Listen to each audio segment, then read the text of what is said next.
เสาร์วันที่ 11 กรกฎาคม 2019 นี้ห้องประชุม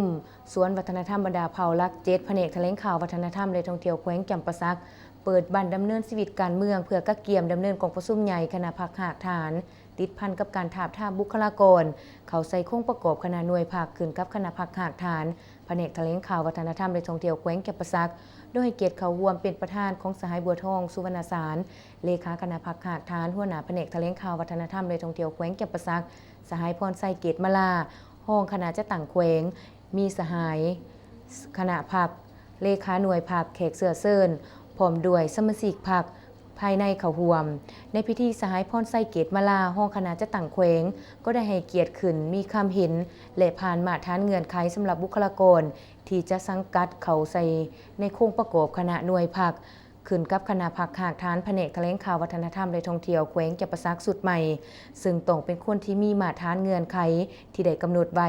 พร้อมนั้นต้องเป็นคนที่มีความรู้ความสามารถมีคุณฐานการเมืองนักแน่นมีแนวคิดการเมืองคุณสมบัติศีลธรรมปฏิบัติมีทัศนะ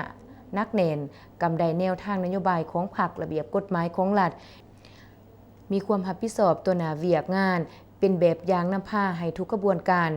พร้อมเดียวกันสหายบัวทองสุวรรณสารหัวหน้าแผนกแถลงข่าววัฒนธรรมและท่องเที่ยวแขวงก็ได้ให้เกียรติโอลมมีคำเห็นและอธิบายเติมอีกเกี่ยวกับมาตรฐานเงื่อนไขของผู้สมัครที่จะสังกัดเขาในโครงประกอบคณะหน่วยพรรคขึ้นกับคณะพรรคหากฐานแผนกแถลงข่าววัฒนธรรมและท่องเที่ยวแขวงพร้อมรายงานเติมเกี่ยวกับการกักเกี่ยมความพร้อมในการจัดตั้งกองประชุมหน่วยพรรคโดยคณะพรรคก็ได้ซุ้มใส่ในความรับผิดชอบให้แต่ละหน่วยพรรคต้องมีการจัดตั้งปฏิบัติแต่ละเนื้อในบทสรุปของคณะพรรคและแผนการด้านบุคลากรและขบวนการด้านต่างๆเพื่อแน่ใส่